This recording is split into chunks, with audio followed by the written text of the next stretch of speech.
বিসমিল্লাহির রহমানির রহিম। নাহমাদুহু ওয়া নুসাল্লি আলা রাসূলিল কারীম, আম্মা বা'দ। রব্বি ইশরাহ লি সাদরি ওয়া ইয়াসসির লি আমরি ওয়াহলুল উকদাতাম মিন লিসানি ইয়াফকাহু কাওলি। রব্বি জিদনি ইলমা রব্বি ইয়াসসির ওয়া লা তু'আসসির ওয়া তাম্মিম আলাইনা বিল খাইর। প্রিয় শিক্ষার্থীবৃন্দ, আমি মোহাম্মদ হোসেন চৌধুরী, পাল্লা মাহবুব আদর্শ উচ্চ বিদ্যালয়। আজকে নবম দশম শ্রেণীর ইসলাম ও নৈতিক শিক্ষার প্রথম অধ্যায়ের পাঠ 11 আসমানি কিতাব। আসমানি কিতাব সম্পর্কে কিতাব শব্দের অর্থ হল লিপিবদ্ধ অথবা পুস্তক।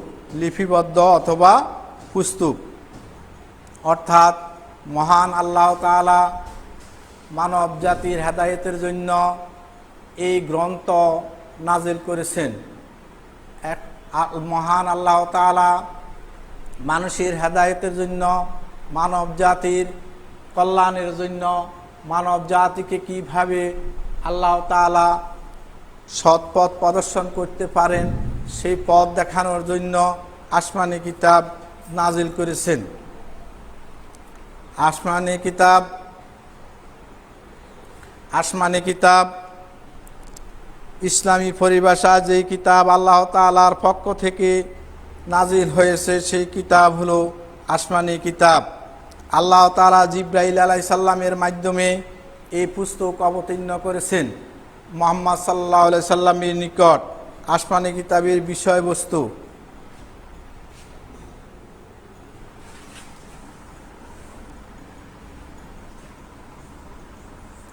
আসমানি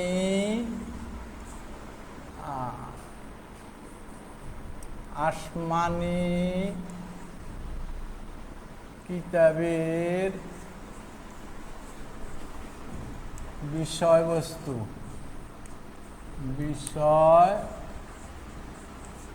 বিষয়বস্তু এই আসমানি কিতাবের বিষয়বস্তু আমরা আসমানি কিতাবের যে বিষয়বস্তুগুলো আসমানি কিতাব নানা বিষয়ে আলোচনা উপস্থাপন করেছেন, যেমন আল্লাহ তাআলার সত্তাগত পরিচয়, আল্লাহ তাআলার গুণাবলীর বর্ণনা, নবী রাসূলগণের বর্ণনা, পূর্ববর্তী জাতিসমূহের বর্ণনা, অর্থাৎ যে সমস্ত জাতি আগে চলে গেছে ওই সমস্ত জাতির বর্ণনা দেওয়া হয়েছে। অবাধ্য কাফিরদের পরিণতির বিবরণ দেওয়া হয়েছে। হালাল হারামের বর্ণনা দেওয়া হয়েছে। বিধিবিধান সংক্রান্ত বিবরণ, শাস্তি ও সতর্কীকরণ বিষয়ে আলোচনা করা হয়েছে। উপদেশ ও সুসংবাদ সম্পর্কে বিবরণ দেওয়া হয়েছে। আকীদা সংক্রান্ত বিষয়সমূহের বিবরণ দেওয়া হয়েছে। পরকাল সংক্রান্ত বিষয়সমূহের বিবরণ দেওয়া হয়েছে। প্রসিদ্ধ আসমানি কিতাবসমূহ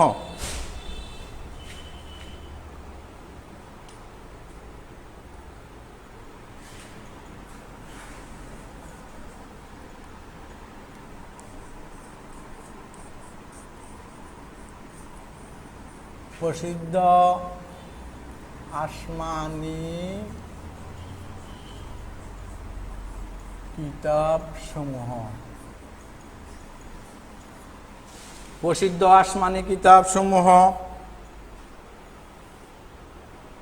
আল্লাহ তাআলা আসমানি কিতাবসমূহকে আসমানি কিতাবসমূহ নাজিল করেছেন। প্রসিদ্ধ আসমানি কিতাব আল্লাহ তাআলা 104খানা কিতাব অবতীর্ণ করেছেন। তার মধ্যে 4খানা হলো প্রসিদ্ধ, 100খানা হলো ছোট কিতাব। মোট কিতাব সমূহকে সহিফা বলা হয়। 4খানা কিতাব প্রসিদ্ধ রাসূলগণের উপর নাজিল করা হয়েছে। 1 নম্বরে তাওরাত হলো হযরত মূসা আলাইহিস সালামের উপর। তাওরাত কিতাব হলো কার উপর? মূসা আলাইহিস সালামের উপর। তোমরা যদি এই কথাগুলো, এখানে কয়েকটা বাক্য আছে, এই বাক্যগুলো যদি ঠিকমতে পড়তে পারো অর্থাৎ জানতে পারো তাহলে কি করতে পারবা, অর্থাৎ মুখস্থ করতে পারলে নৈমিত্তিকগুলা শিখতে পারবা। জাবুর হজরত দাউদ আলাইসাল্লামের উপর নাজিল হয়েছে, ইঞ্জিল হজরত ঈসা আলাইসাল্লামের উপর নাজিল হয়েছে, কোরআন বিশ্বনবী হজরত মুহাম্মদ সাল্লাল্লাহু আলাইহি সাল্লামের উপর নাজিল হয়েছে। 100 খানা হলো সহিফা, 100 খানা হলো বাকি 100 খানা হলো সহিফা। 100 খানার মধ্যে হজরত আদম আলাইসাল্লামের উপর 10 খানা সহিফা নাজিল হয়। 100 খানা কিতাবের মধ্যে 10 খানা হজরত আদম আলাইসাল্লামের উপর নাজিল হয়। হজরত শীষ আলাইসাল্লামের উপর 50 খানা কিতাব নাজিল হয়। হজরত ইব্রাহিম আলাইসাল্লামের উপর 10 খানা কিতাব নাজিল হয়। হজরত ইদ্রিস আলাইসাল্লামের উপর 10 খানা কিতাব নাজিল হয়। আমি আবারও বলছি, কেননা এগুলো যদি মুখস্থ করতে পারো, এগুলো যদি ভালোভাবে শিখতে পারো, তাইলে কয়েকটা নৈমিত্তিক শিখা হয়ে যাবে। অর্থাৎ তাওরাত হলো হজরত মুসা আলাইসাল্লামের উপর, তাওরাত কিতাব কার উপর? হজরত মুসা আলাইসাল্লামের উপর অবতীর্ণ হয়। জাবুর হজরত দাউদ আলাইসাল্লামের উপর নাজিল হয়। ইঞ্জিল হজরত ঈসা আলাইসাল্লামের উপর নাজিল হয়। কোরআন বিশ্বনবী হজরত মুহাম্মদ সাল্লাল্লাহু আলাইহি সাল্লামের উপর অবতীর্ণ হয়। আর বাকি 100 খানা সহিফা 4 জন নবীর উপর অবতীর্ণ হয়। যেমন হজরত আদম আলাইসাল্লামের উপর 10 খানা কিতাব অবতীর্ণ হয়। হজরত শীষ আলাইসাল্লামের উপর 50 খানা নাজিল হয়। হজরত ইব্রাহিম আলাইসাল্লামের উপর 10 খানা নাজিল হয়। হজরত ইদ্রিস আলাইসাল্লামের উপর 30 খানা নাজিল হয়। আসমানি কিতাব সমূহের বিশ্বাস।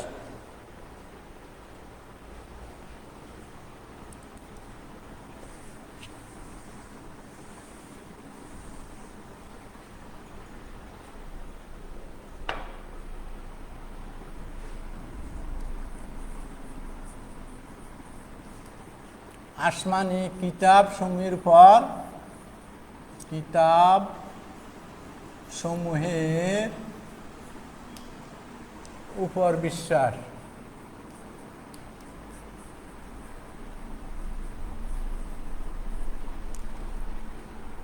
আসমানি কিতাব সমূহ উপর বিশ্বাস করা ইসলামের অন্যতম গুরুত্বপূর্ণ বিষয়। আসমানি কিতাব সমূহে বিশ্বাস স্থাপন করতে হবে, নচেত ইমানের নড়বড় হয়ে যাবে। কেননা আসমানি কিতাবগুলোর মাধ্যমে মানুষ আল্লাহ তাআলা, নবী রাসূল, ফেরেশতা, পরকাল ইত্যাদি সম্পর্কে জানতে পেরেছে। এসব বিষয় সম্পর্কে আল কোরআনের মাধ্যমে আমরা জানতে পেরেছি। কেউ যদি আসমানি কিতাব সমূহের উপরে বর্ণিত কিতাব সমূহে উপর স্বভাবত ইমানের অন্যান্য বিষয়গুলো অস্বীকার করে, সুতরাং ইমান আনার জন্য আসমানি কিতাব সমূহের বিশ্বাস স্থাপন করা তার জন্য অপরিহার্য। সর্বশেষ আসমানি কিতাব হলো আল কোরআন। সর্বশেষ আসমানি কিতাব হলো আল কোরআন।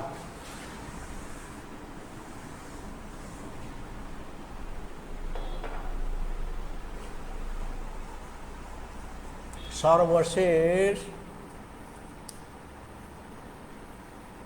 আসমানি কিতাব আল কোরআন।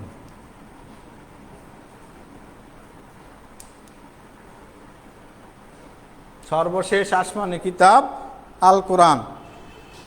কোরআন কার বাণী? কোরআন সবাই বলো, কোরআন কার বাণী? কোরআন হলো আল্লাহর বাণী, অর্থাৎ কথা। আল্লাহ তাআলা মানব জাতির হেদায়েতের জন্য এই কোরআন কি করেছেন? আমাদের প্রিয় নবী হযরত মুহাম্মদ সাল্লাল্লাহু আলাইহি সাল্লামের উপর অবতীর্ণ করেছেন।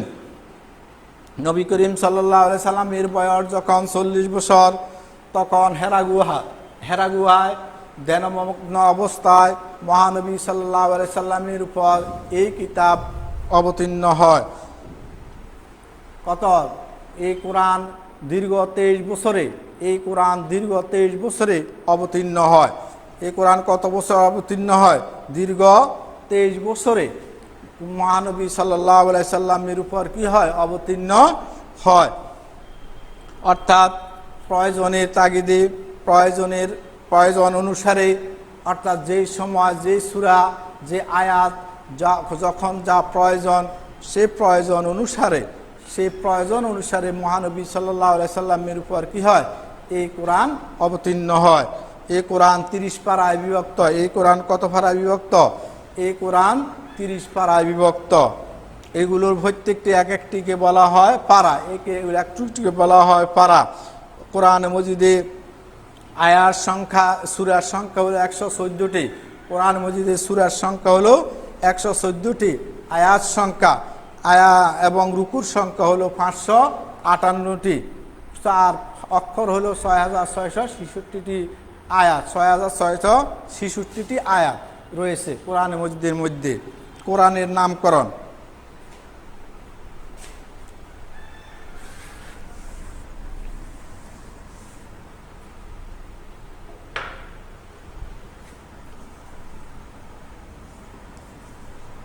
কোরআনের নামকরণ। কোরআন শব্দের অর্থ হলো পঠিত। কোরআন শব্দের অর্থ কি? পঠিত। এটা নৈমিত্তিকে থাকে। কোরআন শব্দের অর্থ হলো পঠিত, অর্থাৎ বারবার পড়া, বারবার কি করা? পড়া। অর্থাৎ এই কোরআন মজিদ সারা বিশ্বে বারবার পড়া হয়। নামাজে পড়া হয়, সকালবেলায় পড়া হয়, রাত্রে পড়া হয়, দিন রাত 24 ঘন্টা এই কোরআন কি করা হয়? পাঠ করা হয়। এই জন্য এই কোরআনের নাম দেওয়া হয়েছে কি? পঠিত। সারা বিশ্বে এই কোরআনের সবচাইতে বেশি পাঠকারী। কোরআনের অন্য অর্থ হলো একত্র করা, জমা করা। কোরআনের অন্য এক অর্থ হলো কি? একত্র করা অথবা জমা করা। জমা করা। আল কোরআনের পূর্ববর্তী সকল আসমানি কিতাবের শিক্ষা, মূলনীতি একত্র করার বিষয়ে বলা হয়েছে। আসমানি কিতাবে কিছু নাম রয়েছে, আসমানি কিতাবের কিছু নাম রয়েছে।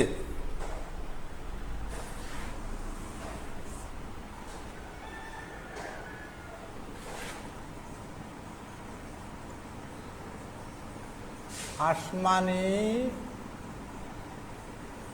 কিতাবের কিছু নাম রয়েছে। আসমানি কিতাবের কিছু নাম রয়েছে। কেমন? কিছু নাম রয়েছে। এক নম্বর হলো আল কিতাব। আল কিতাব, আল কিতাব অর্থ হলো গ্রন্থ। আল কিতাব অর্থ কি? গ্রন্থ। আল কোরআন অর্থ সত্য মিথ্যার পার্থক্যকারী। আল কোরআন হলো কি? সত্য মিথ্যার পার্থক্যকারী। আল কোরআন হলো কি? সত্য মিথ্যার পার্থক্যকারী। আল হিকমা। আল হিকমা অর্থ জ্ঞান এবং প্রজ্ঞা। জ্ঞান এবং কি? প্রজ্ঞা। জ্ঞান এবং প্রজ্ঞা। আল কোরআন, আল কোরআন হলো সুস্পষ্ট প্রমাণ। আল হিকমা অর্থ জ্ঞান। আল বুরহান অর্থ দলিল, সুস্পষ্ট প্রমাণ। সুস্পষ্ট কি? প্রমাণ। আল হক অর্থ সত্য। আল হক অর্থ কি? সত্য। আল নূর অর্থ জ্যোতি। আল নূর অর্থ কি? জ্যোতি। আল হুদা অর্থ পথ নির্দেশন, পথ নির্দেশ, পথ নির্দেশ। আল জিক্র, আল জিক্র অর্থ কি? উপদেশ। আল জিক্র অর্থ কি? উপদেশ। আল শিফা, আর শিফা অর্থ নিরাময়। আর শিফা অর্থ কি? নিরাময়। আল মাজিদ অর্থ সম্মানিত, মহিমান্বিত। সম্মানিত এবং মহিমান্বিত। আল মাউইজা, মাউইজা মানে সব উপদেশ। আর রহমান অনুগ্রহ, দয়া। অনুগ্রহ, দয়া। অর্থাৎ এখানে যে কোরআন মজিদের যে নামগুলো রয়েছে, এই নামগুলো যদি ভালোভাবে শিখতে পারা, তাহলে এখান থেকেও একটা নৈমিত্তিক থাকে। এই জন্য আমি আবারও বলছি, তোমরা পড়াগুলো ভালোভাবে খুব খেয়াল করে শোনো। অর্থাৎ আমরা যদি এই কোরআনের নামগুলো ভালোভাবে শিখতে পারি, ভালোভাবে জানতে পারি, তাহলে এই কোরআন এখান থেকে একটা না একটা প্রশ্ন থাকবেই। আবার দেখো, সুন্দরভাবে দেখো। আল কিতাব অর্থ গ্রন্থ। আল কিতাব অর্থ গ্রন্থ। আল ফুরকান অর্থ সত্য মিথ্যার পার্থক্যকারী। আল হিকমা অর্থ জ্ঞান, প্রজ্ঞা। আল হিকমা অর্থ কি? জ্ঞান, প্রজ্ঞা। আল কোরআন অর্থ, আল বুরহান অর্থ সুস্পষ্ট প্রমাণ। আল বুরহান অর্থ কি? সুস্পষ্ট প্রমাণ। আল হক অর্থ সত্য। আল হক অর্থ কি? সত্য। আল নূর অর্থ জ্যোতি। আল নূর অর্থ কি? জ্যোতি। আল হুদা অর্থ পথ নির্দেশ। আল হুদা অর্থ কি? পথ নির্দেশ। আর জিক্র অর্থ উপদেশ। আর জিক্র অর্থ কি? উপদেশ। আর শিফা, আর শিফা অর্থ নিরাময়। আর শিফা অর্থ নিরাময়। আল মাজিদ হইল সম্মানিত, মহিমান্বিত। সম্মানিত, মহিমান্বিত, আল মাউইজা অর্থ উপদেশ, আর রাহমা অর্থ অনুগ্রহ দয়া। তা আমরা কোরআন মজিদের বৈশিষ্ট্য এবং মহত্ব সম্পর্কে জানব। কোরআন মজিদের বৈশিষ্ট্য এবং মহত্ব। কোরআন মজিদ হল সর্বশ্রেষ্ঠ সর্বশ্রেষ্ঠ সবচেয়ে সর্বমর্যাদাবান গ্রন্থ। এই কোরআন এমন অন্যান্য আসমানি কিতাবের তুলনায় স্বতন্ত্র এবং বৈশিষ্ট্য। এর সমকক্ষ আর কোনো কিতাব নাই, এর সমকক্ষ আর কি নাই, কোনো কিতাব নাই। আল কোরআন পরিপূর্ণ এবং পূর্ণাঙ্গ কিতাব। এ সকল জ্ঞান বিজ্ঞানের আধার। এটা হলো জ্ঞান বিজ্ঞানের আধার। সব বিষয়ের মূলমতি এই গ্রন্থে কি আছে, বিদ্যমান আর রয়েছে। আল্লাহ বলেন, মা ফাররাতনা ফিল কিতাবি মিন শাইইন, আমি এই কিতাবে কোনো কিছুই বাদ দিইনি, অর্থাৎ এই কিতাবে কোনো কিছুই কি করা হয়নি, বাদ দেওয়া হয়নি। পৃথিবীতে যত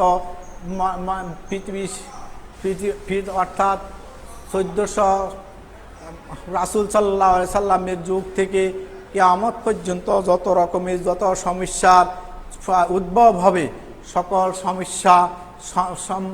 সমস্যাই এই কোরআনে মজিদের মধ্য থেকে পাওয়া যাবে। আল্লাহ আর বলেন, জালিকাল কিতাবুল লা রাইবা ফিহি, এটা এমন এক কিতাব যার মধ্যে কোনো কি নাই, সন্দেহ নাই। দেখো না, জানা নাকি কোরআন মজিদের অর্থাৎ অন্য অন্য বইপত্র লেখে, বইয়ের প্রথম দিয়ে লিখে রাখে যে যদি কোনো ভুল ত্রুটি হয় তাহলে পরবর্তীতে আমরা এটা কি করে নিব, ঠিক করে নিব। কিন্তু মহাগ্রন্থ আল কোরআনের মধ্যে এমন নাই। মহান আল্লাহ তাআলা প্রথমে সেলেস দিয়ে দিয়েছেন, জালিকাল কিতাবুল লা রাইবা ফিহি, এটা এমন এক কিতাব যেটার মধ্যে কোনো কি নাই, ভুল ত্রুটি নাই, ভুলের মাত্রাও নাই, অর্থাৎ ভুল বলতেই নেই। একটা অক্ষর, একটা ওয়ার্ড, একটা নক্তা পর্যন্ত কি নাই এই কোরআনের মধ্যে ভুল নাই।